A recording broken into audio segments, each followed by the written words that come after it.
Kumusta po ang isang linggo? Mabuti, kaysa dati. Hallelujah.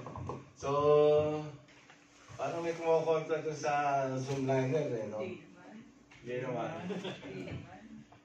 Hindi naman halata. Meron dito. Amen. So, napakabuti po ng Lord sa buhay po natin, no? Amen. At medyo busy-busy po sa trabaho. Sa bagay, yun naman po yung pinunta natin dito, trabaho. No? Nagre-reklamo tayo pag walang trabaho. Meron trabaho. Walang ginagawa. Kung kailan po upo ka, okay lang eh. Pero pag kami trabaho, dami man trabaho. Amen. So, hallelujah. 4 gems of Christian character. Ayan. So, basahin po natin ang Ephesians chapter 4 verses 1 to 3. Buksan po, we open our Bible application or sa True Bible po natin. Buksan po natin.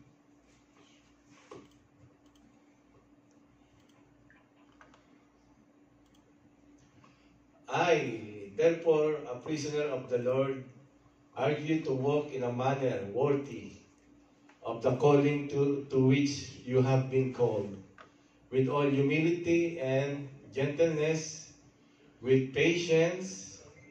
Pag patience, lamang ng babae dito eh.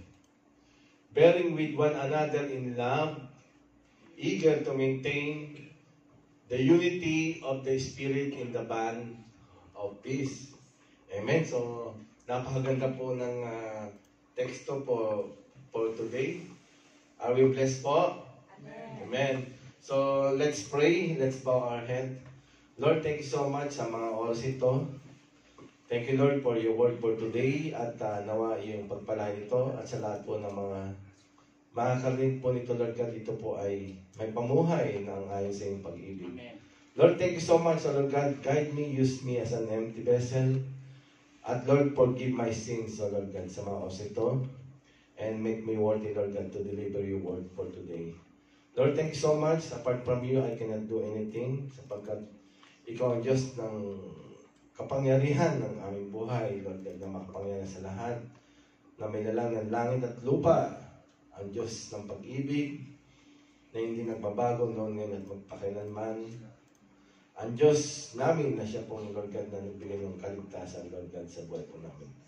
Father God, thank you. Holy Spirit, guide me. At sa iyong salita naman ako, Lord God, na mayahay kong salita mo sa araw nito. Salamat po, Lord God, sa muli sa mga oras ito sa pangalan ng aming Panginoong Jesus. Amen. Hallelujah. So, yan po yung text po natin sa Ephesians chapter 4, verses 1 to 3. So, ang title po ng ating pong text for today is 4 Gems of Christian Character. So, pagdating po dito, marami pong let's say na bumabagsak po, no? Pagdating sa Christian character, di ba? Amen. Kasi ito yung minsan yung napaglakihan natin. Di ba? May mga spoiled brat kasi sa atin ng mga bata pa, no? Masyadong spoiled, di ba? Lalo na kung sino pa yung mga nag-iisang anak po dito, dalawa lang sila, ganyan. Sino po dito? Mga solong anak, ganyan. Wala po? Sino po yung mga isang anak? Yan. So, di ba, pagka isa yung anak natin, medyo spoiled, no? Di ba? So, di ba, kasi walang kaagaw, no? Walang kaagaw, di ba? Salamat po, no? Walang kaagaw sa, yung bang, kahit anong request na magulang, di ba? So, when it comes with our Christian life, kailangan, hindi na po yung dati, sabi nga ng ating narinig palagi, tayo po ay binago ng Panginoon nung siya po ay tanggapin natin. Amen?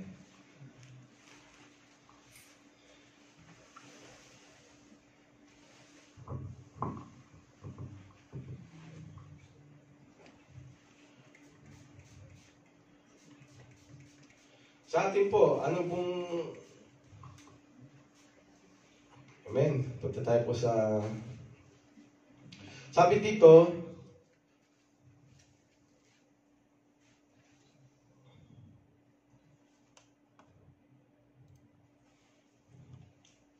punta po tayo sa introduction.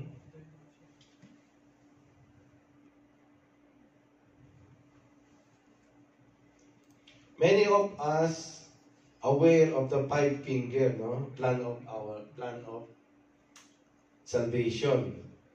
Yet that is not all there is to being a Christian. Sabi di Paul spend much of the time in his letters telling believers how to live a faithful life. No? Siyempre, kailangan maging faithful po talaga tayo, di ba? Amen. So there's a five-finger plan of salvation.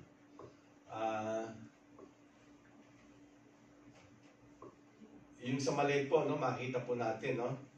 Yung here, no? Kailangan makinig po tayo, di ba?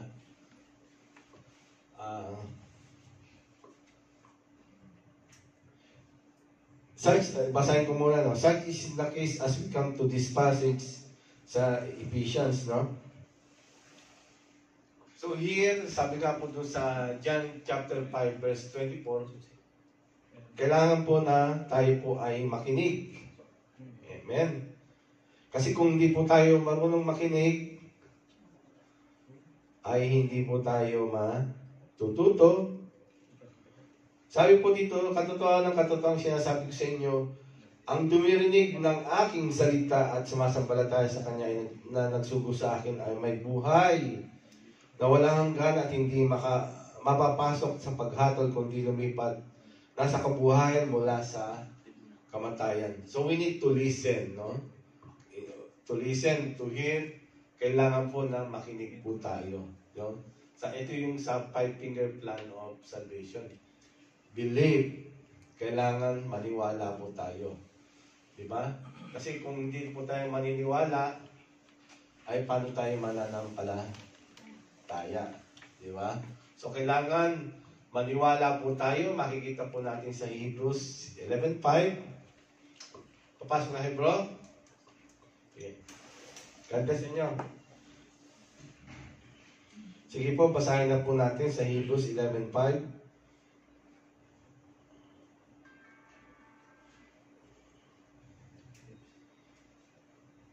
Sa pananampalataya, si Enoch ay inilipat upang huwag niya makita ang kamatayan. At hindi siya nasumpungan. Sapagkat siya inilipat ng Diyos, sapagkat bago siya inilipat ay pinagtuhanan sa Kanya, siya ay naging kalugod-lugod sa Diyos. So, makita po natin, no? Si Enoch, di ba? Ano ba nangyayari kay Enoch? Di ba? Parang siya yung, he spoke with God. He believed in God, no? He's a faithful man of God, no? So makikita po natin yung kung i-describe natin yung pagkatao po ni Enoch, siya po ay isang masunuring, nilikha ng Diyos. Nakatulad po natin. Na ito po ay kailangan natin na sundin po, no? Sa buhay po natin. As a Christian, kasama din po, no? How we get salvation. Kasi kung di tayo maniniwala, ay wala tayong sasampalatayanan sa ating pong buhay. At kung wala tayong sinasampalatayanan, ay hindi tayo magkakaroon ng salvation sa ating buhay. Number 3, repent. Kailangan ba mag-repent? Amen, no? So, nung ako po ay hindi pa Christian, hindi ko alam ang repent, ang repentance, no? Ang tinuturo kasi sa atin noon na humingi ng ng tawad, magpatawad, ganyan. No? So we need to repent. Bakit nga ba kailangan natin mag-repent? Medyo malalim tayo ngayon. No? Repent. O sige, basahin po natin. Sa Luke 13:3-5.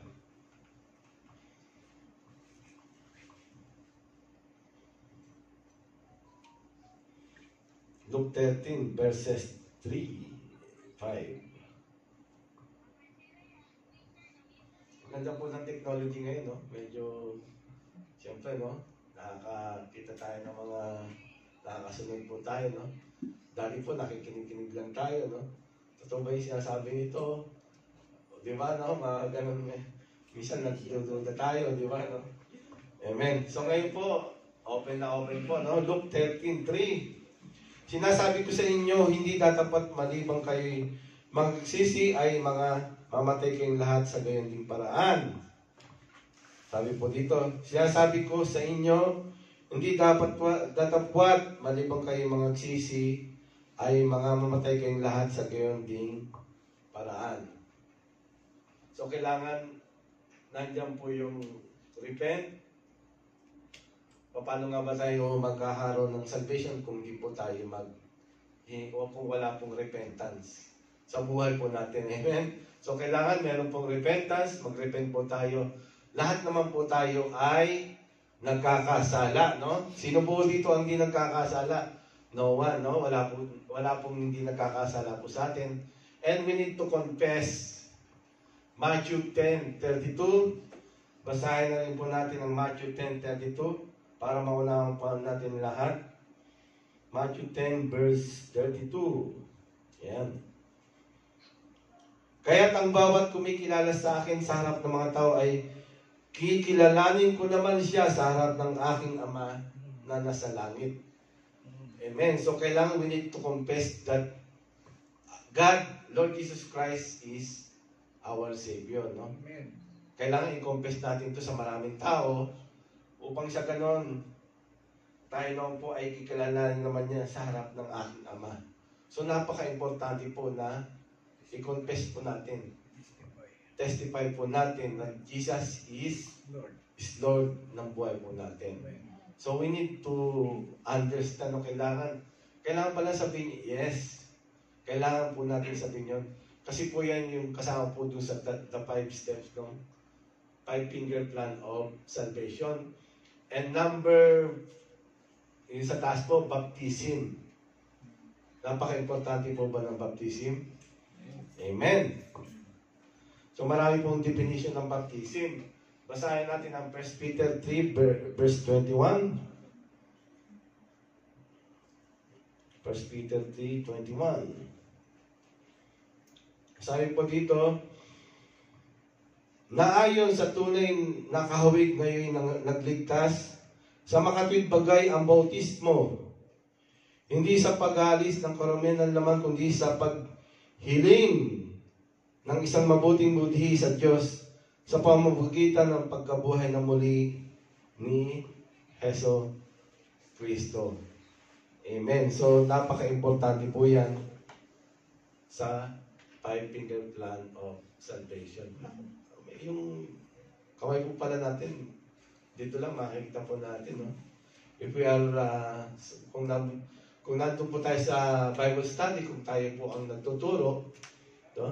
Parang madali po tayo makapagturo pala po ng Bible study. Amen? So may step naman po. Now we will come to the 4 gems of Christian character. Ano nga ba ito? Number 1, ito yung medyo marami pong buwabagsak po pagdating po dito, no? A Christian must display humility. Pagdating po sa yung pagpapakababa, loob, no? Sa harapan ng ibang tao. Minsan, sa asawa po natin, parang anak po ang babae po dito, no? Pagdating sa humility.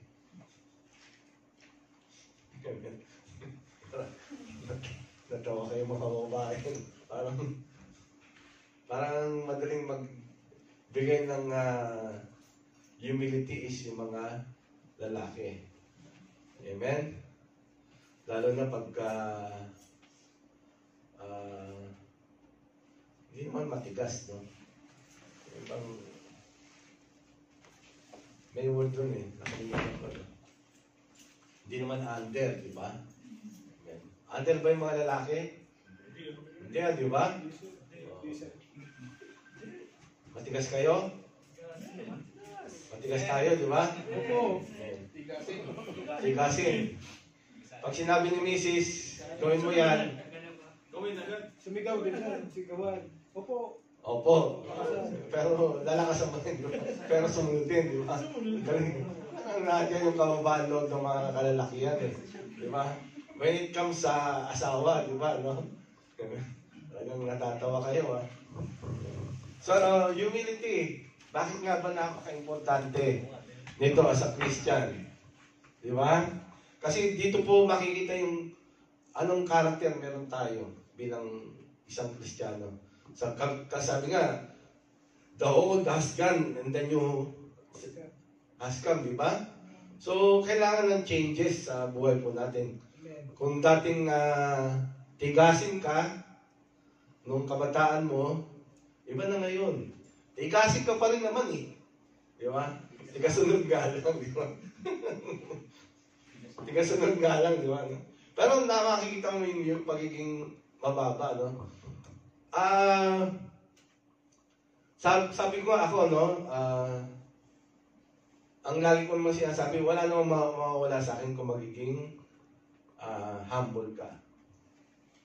Amen? Hindi naman mababawasan yung pagkatao kung magiging mababa ka. Amen po ba?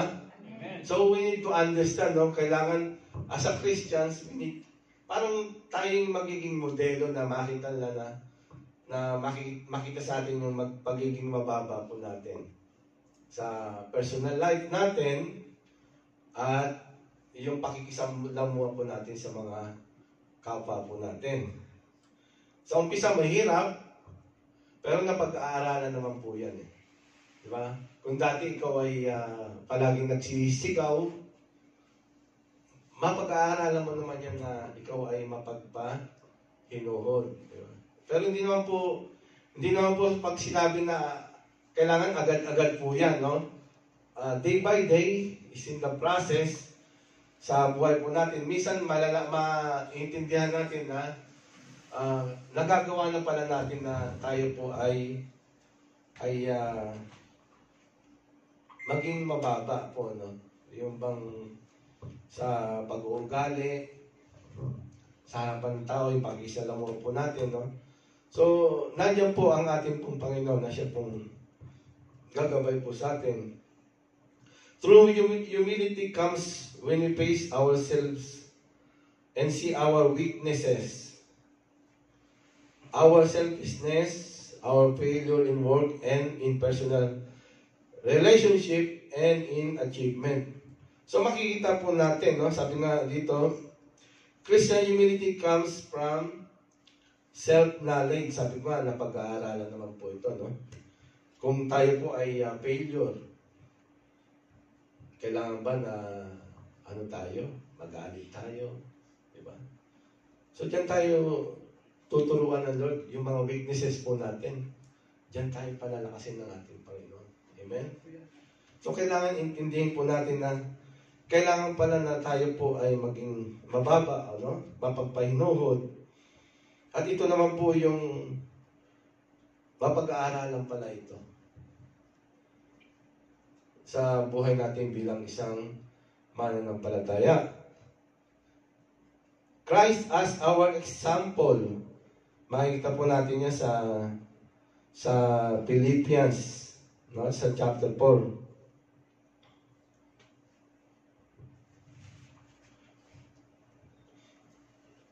Christian humility comes from setting our life beside the life of Christ and the life of the demands of God. Sabi nga po dito, self-satisfaction depends on the standard with which we compare ourselves. Sabi nga dito, no, mas mabait naman ako kay Mark eh. Siyempre, kung i-compare mo naman yung sarili mo, di ba? Sabi nga dito, if we compare ourselves with our neighbor, di ba? O sa kapwa po natin, will emerge very satisfactory really from the comparison. Siyempre, sino po yung masasatisfy? Tayo, di ba? Sabi natin, mas masipag ako kay Elisito. Diba? Yan, no? Siya, di ba? Mas magaling ako kay Elisito.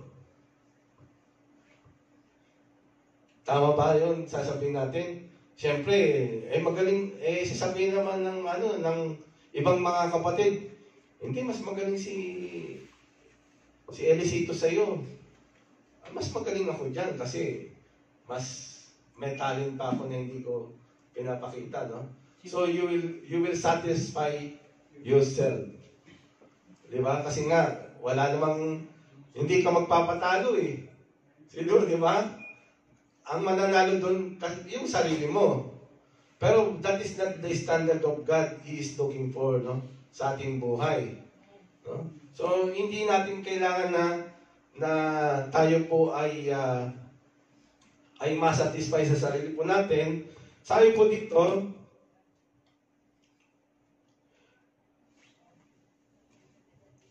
Christian humility comes from the setting of life beside the life of Christ and the light of the demands of God, no? We will emerge yung nga, no? So, sa comparison, but the standard is Jesus Christ and the demands of God's perfection, and against that standard, there is no room for pride, no? So, kaya pala, no? yung bang sasabihin natin na mas magaling ka, mas marunong ka, you may satisfy yourself, but the Lord will not satisfy, no? Sa ating pong buhay, no?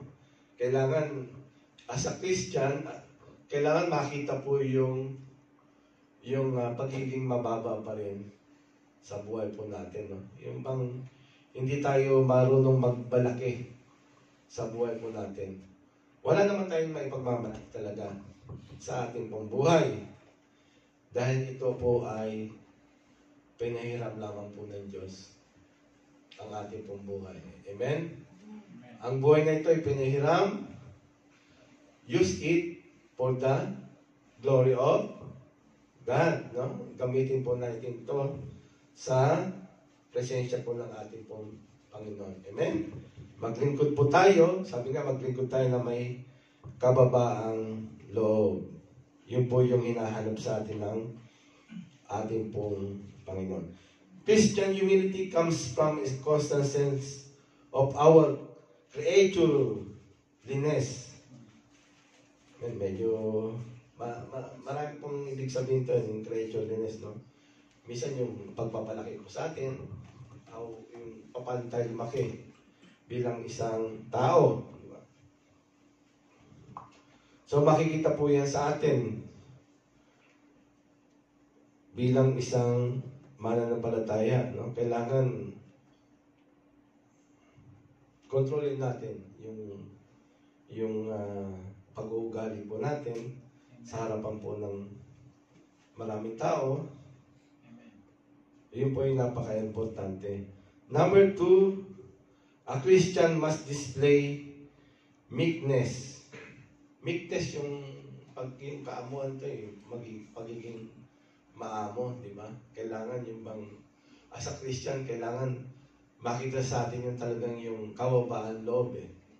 Ito yung kasama po dun sa Christian character, or James Christian character. No? Kailangan makita po yung pagiging maamo po ng buhay po natin. No? Kahit medyo ganito yung mukha ko, okay lang. Kahit medyo maamo ko, okay na yun, di ba? Maamo naman ba? Ang amo ko nasa bahay. Amen. No? So, kailangan maging maamo tayo, no? Sa paglilingkod natin sa ating Panginoon. Kasi nga po, paano silang mananatili sa atin kung ang nakikita sa atin ay palaging rude, no? Para tayo yung the way we speak, no? Kasi iba na yun eh. Hindi na yun yung dating buhay natin eh. So, kailangan makita ng tao yung pagiging maamo na natin, no? Na pag-uugali, no? Hindi yung mukha, ah. Kasi may maamong mukha, pero di ba? Ayaw ko magsalita, ah. Natatawa si sister, oh. Parang totoo ba, sis? Di ba? Merong maamong mukha, pero di ba? Iba po yun, no? So, sabi po dito,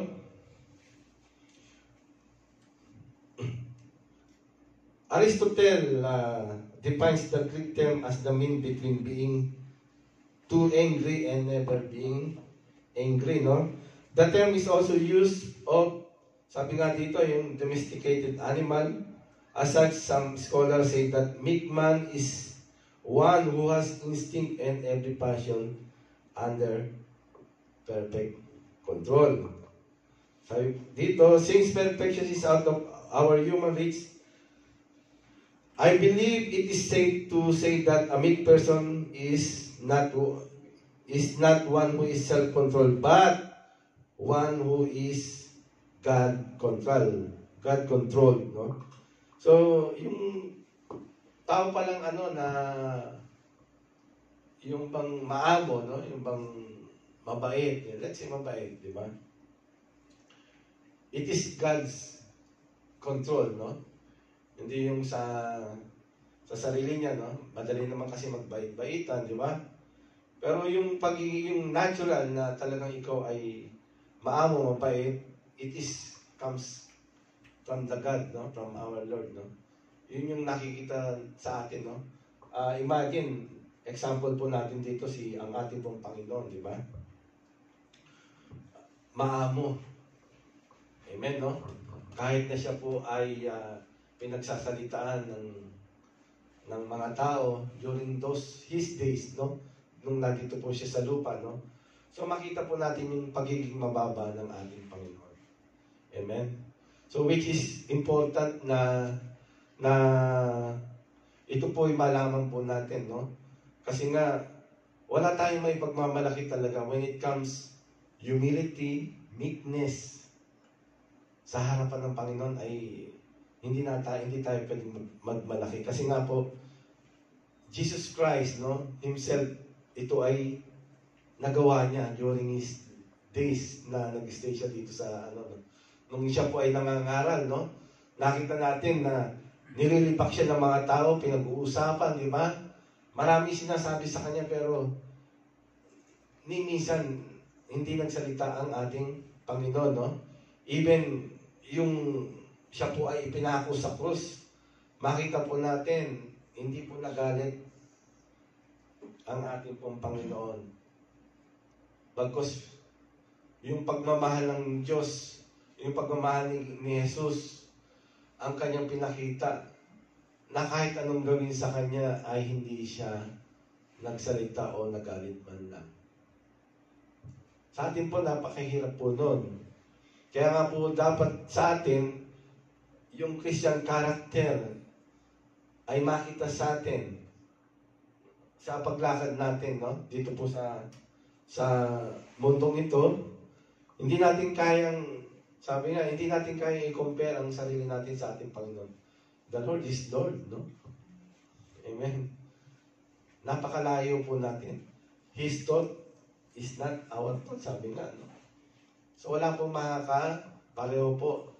Wala makakabot po sa ating pong Panginoon, sa kanya pong panuntunan. Sabi nga po sa Romans 3:23, ang lahat ay nagkasala. At walang ibang pwedeng sabihin na hindi siya nagkakasala. Number 3, ito po, para sa lalaki na naman po ito. Bantuwa si Macy yan, no? Number 3, a Christian must display long suffering. Yan. Yan. Pagka long suffering, talagang, amen.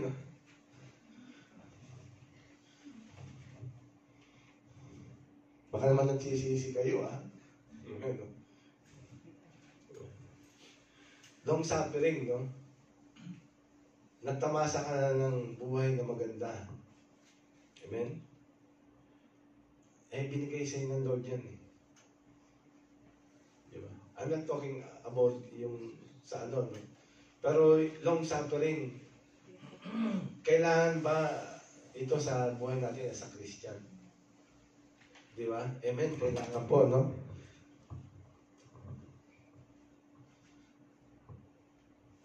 Sabi po dito, describes a spirit that will never give in and as a result will reap a reward.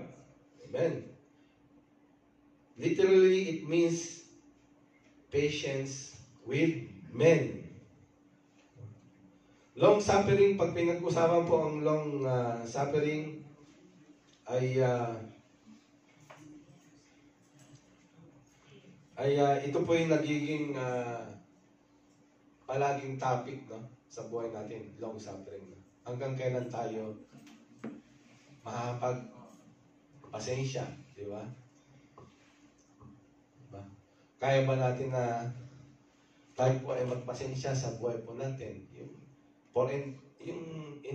entire life po natin. Di ba? Kasi sa buhay natin, sa araw-araw, maraming pagsubok eh. Di ba? Let's say dun sa mag-asawa, no? Amen. Ang may long suffering dyan, bro, musta?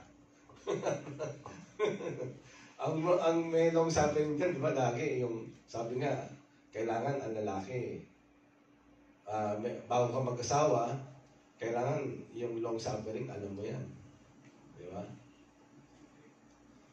Ba't tayo mag-agree ngayon? Di ba? Amen. Amen. So, hindi po yun, no? Long suffering kasi kasama po yan sa paglilingkod natin sa ating Panginoon.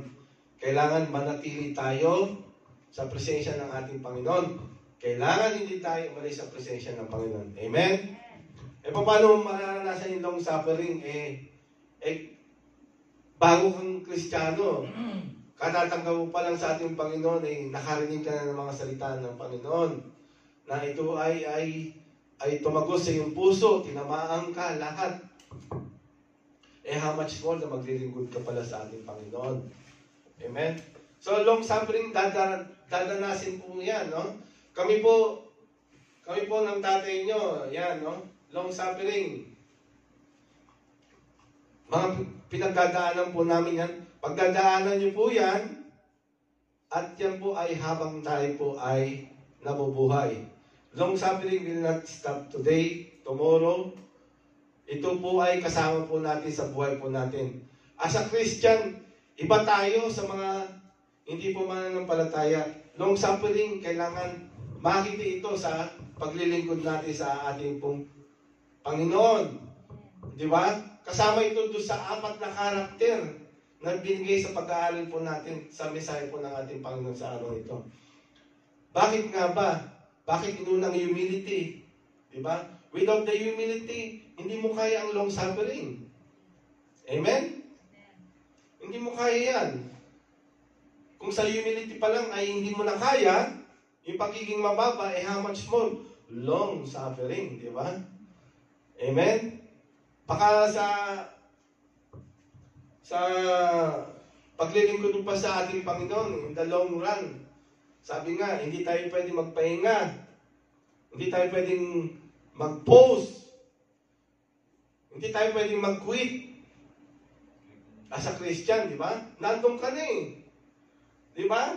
Nasubukan mo na yung nararanasan mo na yung long suffering. Nandun ka na, no? For how many years you are with God, with the brethren, no? At the end of your life, bigla ka mag-i-stop. Di ba? Sabi mo, hanapin ko muna yung sarili ko. Di ba? Nahanap ka na ng Diyos, nahanap mo ng ating Panginoon. Di ba? So, mag-i-stop ka pa. Sabi nga, no? A spirit that will never give in and as a result will reap a reward. Patience with men. Amen. Di ba? Nandiyan po yung sa of God, no? Makita po natin sa Romans 2:14. Sige po, take note po. Picture lang po natin. 1 Timothy 1:16, 1 Peter 3:20, at sa 2 Peter chapter 3, verse 15. Sige, basahin ko po ang Romans 2:14.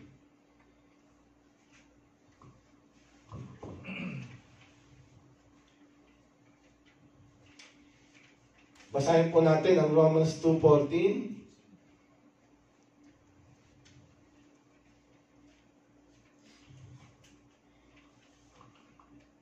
Sapagkat kung ang mga hentil na walang kautusang katutubo ay nagsisigawa ng mga bagay ng kautusan, ang mga ito na walang kautusan ay siyang kautusan sa kanilang sarili. 1 Peter 1:16, 1 Timothy 1:16 po, no? Basahin ko na rin po yung pangalawa, 1 Timothy 1:16. 1 Timothy 1:16. Sabi po dito, gayunmay dahil dito kinabagan ako upang sa akin na pangulong makasalanan ay may pahayag ni Jesucristo, ang buong pagpapahinuhod niya na halimbawa sa mga nagsisimpalataya sa Kanya sa ikabubuhay na walang hanggan. Amen! So napaka-importante po talaga na tayo po ay makaranas po ng long suffering, no? Kasama po yan sa paglilingkod natin sa ating Panginoon. Kailangan may develop po yan, ma-develop po yan sa buhay po natin as a Christian. Di ba? Parang sa pag-aasawa po yan. Sabi po ng pastor na narinig ko sa kanya, pagka ang PC mo ay ganito lang kaiksi, huwag ka na munang mag-asawa, no? Kasi nung time na yun, binata pa ako no? I was 26 or 27, no? When I heard that message, no? Yung paliwanag po ng isang pastor, no? Sabi sa akin, kung ang pasensya mo ay mahaba pa lang, ganun din yun. Kasi may limitasyon, no? Kailangan yung pasensya mo, yung pangmatagalan. Yan. That is the time na pwede ka nang mag-asawa. Amen. Kasi yun lagi po yung inaano po sa amin kasi maraming mga no? Yung mga tinuturo nun sa Bible study at minsan nakakarinig po tayo sa sermon po sa service sa ating pong Panginoon. Sabi dito, no, nakapaloob din po ito, like food, ang ibig sabihin po ito ay the spirit that refuses to retaliate, no? Importante pala ito, no? Kailangan hindi tayo yung bang magtatanim ng sama ng loob. Tandaan po natin yan. Christian character. Never na tayo po ay magtanim ng sama ng loob o galit sa ating kapwa. Amen.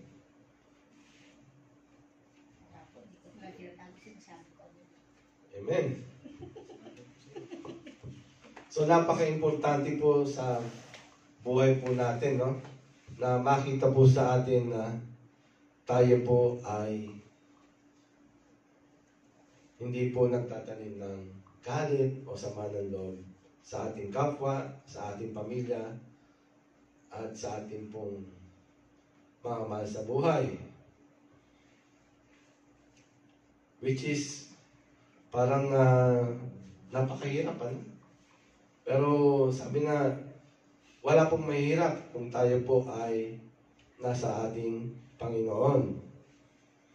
The spirit which bears insult and injury without bitterness, no? Sabi nga dito po sa unknown, the spirit which bears insult and injury without bitterness.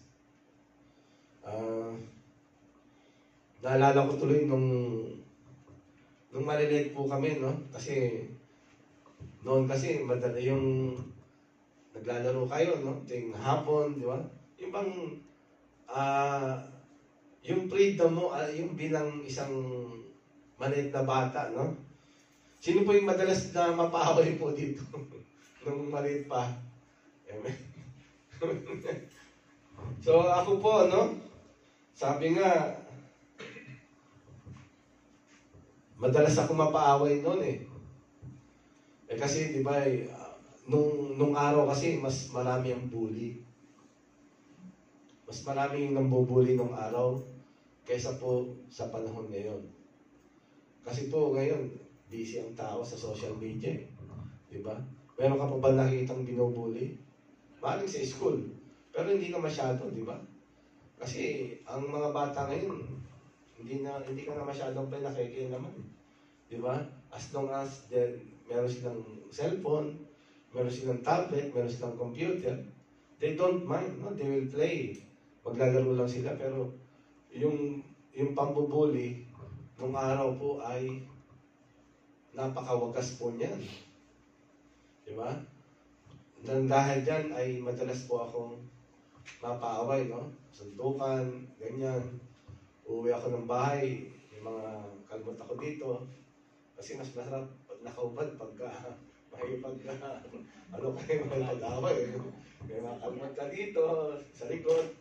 Tatago mo lang yun kasi pag-uwi mo ng bahay, hindi makikita, no? Pero nanay ko, iba yung instinct eh. Matindi yung nanay ko. Magaling. Alam niya. Pag-uwi ko pala ng bahay, papunta pala ako, alam niya. Hindi magsasalita yan. Lalo na pag nandiyan yung tatay ko, hindi magsasalita yan. Pagpasok nun, sa trabaho, yan, maya-maya. Titignan na yan. Makikita na yan, no? So, meron ka ng suntok dun sa nakaway mo, may palo ka pa. Di ba?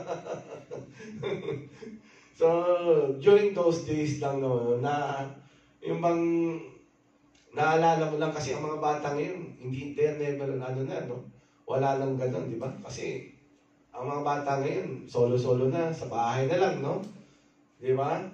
Hindi mo na sila masyadong makikita sa labas na talagang yung bang naglalaro pa, na yung gabi, nandiyan pa sa lansangan, di ba, no? Na naglalaro pa. Pero ngayon po, iba na po, no? So, mas marami po talaga yung bully, yung pagbubuli ng araw kaysa po sa mga panahon ngayon. Yan. Ngayon, kung tayo po ay iniinsulto, kailangan wag po nating gantihan. Amen? Kasi meron pong tao po na mahilig mag-insulto. Hindi mo alam kung naiinggit sa'yo o kung gusto ka lang insultuhin, asarin, inisin, di ba? So, sabi nga, as a Christian, as a character na makita nila na ignore. Don't mind. At hayaan mo siyang magalit na lang. Di ba? So, huwag tayo magpapadala po sa pang-iinsulto po ng mga tao na nakapaligid po sa atin. Sa kasama lang natin sa trabaho, nandiyan na sila eh. Pilipino, ibang lahi, di ba? Minsan Bengali, insulting Bangladesh, Bengali, insulting pa eh. Siya kaya, Lisa mapikalas, gaganon pa, di ba? Talagang, ilang taon ka na, gaganon, talagang insultuin ka sa trabaho, no? Sa mga ginagawa mo. Sabi nga, huwag kang magkaroon po ng bitterness, no? Huwag kang magagalit. Ipakita mo pa rin yung true character ng isang mananampalataya. Amen? We can practice, no? Sa buhay natin, no? Hindi naman po 100% na isang iglap po ay kayang-kaya po natin, no? Day by day in our Christian life, i-practice po natin yung mindset po natin. Sabi nga ng atin nyo, minsan, ako minsan kasi may time na mataas din yung boses ko, pero boses lang yung mataas sa akin. Diba? Minsan, may sagot ako na mataas yung boses, yung bang hindi mo iniintindi na yung parang baliwala lang, no? Di ba? Tapos, i-correct ka. Diba? So, mapag-iisip mo, no? Kailangan unawain mo, kailangan intindihin mo talaga, no? Oo nga, no? So, kailangan makita sa iyo yung, yung pagiging mababa mo, no? Pag tayo po ay nakarinig po ng ganong sinabi sa atin ng mga tao, no? Kapatid, sa pamilya. So, kailangan pag-aralan natin. Pag-aralan natin na tayo po ay maging mababa sa harapan nila, no? Kung minsan, hindi natin namamalayan, eh. Minsan, nagagawa natin. Pagka sinabihan tayo, kailangan aminin natin sa sarili natin. Huwag nating i-deny. Naman eh. Normal ko yun eh. No? So, hindi po gano'n, no? So, kailangan po marunong tayong magpaturo sa buhay natin as a Christian. Kasi po, kung hindi tayo marunong magpaturo, yung Christian character po natin ay hindi po makikita sa buhay natin. Diba? Na tayo po ay nasa church, lalong-lalo na po na tayo po ay naglilingkod sa ating Panginoon, marami tayong i-consider sa buhay natin, marami tayong dapat na ingatan sa buhay natin habang tayo po ay naglilingkod sa ating Panginoon. So, kailangan patuloy po nating ipakita yung na tayo po ay mababa. No? Pantay-pantay po tayo sa harapan ng ating Panginoon. Not the pastor, not the elders, not the deacons, di ba? Mas okay na sa akin kung ako po ay tagalipid ng upuan, taga-vacuum ng carpet, di ba? God is not looking in our position. Tandaan po natin yun. God is not a respecter of a person. Di ba? Hindi mo pwedeng sabihin na ikaw ay college degree. Hindi mo po pwedeng sabihin ikaw ay doktor, nurse, engineer, electrician, lahat po. Yan po ay wala pong kabuluhan sa harapan ng Diyos. Amen? Ang may kabuluhan po ay tumanggap tayo sa ating Panginoon. Amen. Palakpakan po natin ang ating Panginoon. Yan po yung napaka-importante, no? Na tayo po ay tumanggap sa ating pong Panginoon. Amen? So, yun yung 100% na ito po ay nalulugod ang ating Panginoon sa buhay po sa natin. Sa pagtanggap po natin sa ating Panginoon. Yan, malapit na po tayo. Number 4, ito po. Para sa lahat naman po ito, number 4. Christian must display love. Yan. Amen. Sa TCF, talagang love na love, no? Amen. Amen. Love na love po ba? Amen. Amen.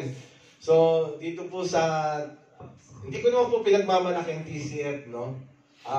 Nakikita nyo naman, dito po sa TCF talagang, nandyan yung pagmamahal. Amen? Saka yung, hindi ko naman sinasabi o hindi ko naman tataas yung mga kapatid. No? Pero yung nakikita natin, yung nararamdaman na natin, diba? So, Amen. So, palakpakan po natin ang ating Panginoon.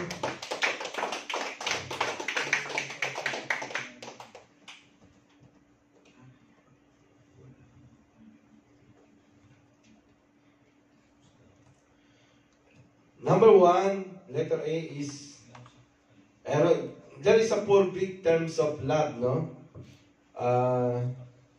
Ito po, kailangan mapag-aralan din po ito, no? Letter A, eros. Sabi nga po dito, we will tackle about 4 types of love, no? 4 kinds of love. Ang alam natin, love lang, di ba? Love is love. Love is blind, di ba? Yung mga ganun lang, yung alam natin, di ba? Diba? Till death do us part, no? Mga ganun lang, pero love is good. Diba? So, marami pa rin meaning ang love, no? Sabi po dito sa eros, ito po ay between a man and woman. Ito naman po yung sa, ano po, mag-asawa. So, makikita po natin yung eros love, no?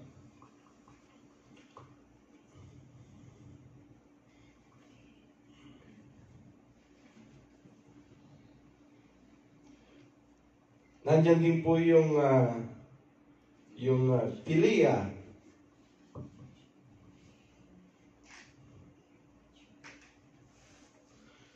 Maring ngayon nyo lang narinig yan. So marami pong meaning ang love, no? Philia, no? Sabi nga po dito, parang strong feeling of attraction, di ba?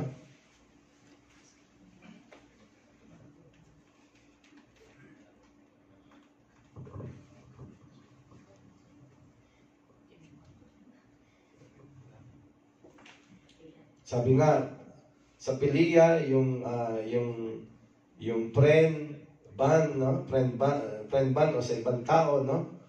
Makikita po natin yan, warm affection between those very near and dear to each other, no?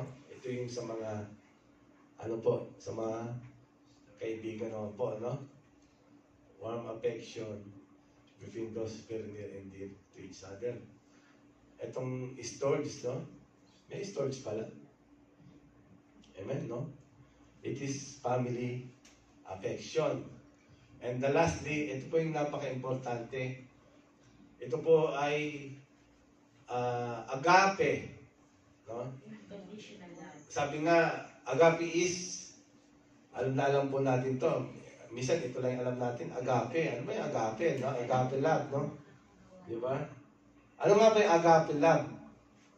Di ba? Agape love yung unconditional love, no? Yung pagmamahal natin, di ba? No matter what. Di ba? Sabi nga, in sickness and in health, no? Parang nagkakasal, no? Di ba? Ano pa? For better or poorer, no? Sabi ka na, di ba? Pero ito, agape love, no? Unconditional love, no? Parang ang Lord yan sa atin, no? Nagmahal po sa atin ang ating pong Panginoon, yung unconditional love ng ating Panginoon sa buhay natin. Amen? Bakit kamo? Kasi tayo po ay makasalanan. Pero mahal ng Diyos ang makasalanan. That is unconditional love of God sa buhay natin. Ganon din po tayo sa kapwa po natin, sa asawa po natin, sa friends, sa kapatid po natin. No? Kailangan ibigay po natin yung agape love, yung unconditional love, di ba? Na lahat naman tayo ay nagkakamali, lahat naman tayo ay nagkakasala, di ba? So, kailangan ipakita natin as a character ng isang Kristiyano yung pagmamahal natin. Yung pagmamahal ng Diyos sa atin, yun yung example natin sa ating pong kapwa. Amen. Amen? Ipakita po natin yung unconditional love natin sa ating mga kapatid na tayo po rito sa loob ng iglesia ay pantay-pantay. Why? Because we are the church of God. Amen. So, wala pong ibang, kami po ni tatay nyo, pare-pareho lang po tayo. Hindi na po pwede sabihin na kami po ay pastor o yung mga elders po rito. Sabi ko nga sa inyo, tagalinis lang ako, okay na ako eh. Amen? Tagahatid, tagasundo. Who knows? Sabi nga, hindi natin alam kung sino yung mas may reward pa sa harapan ng ating Panginoon. Amen? Hindi ko pwede sabihin na ikaw ay tagalinis lang o taga-kanta lang. No. Hindi po yan ang kalooban ng ating Panginoon. Hindi po yan ang kalooban ng ating pong buhay as a Christian. Kailangan makita po sa atin yung pagmamahal natin sa ating kapwa. Amen? Ayan po yung love, no? Kasi without love,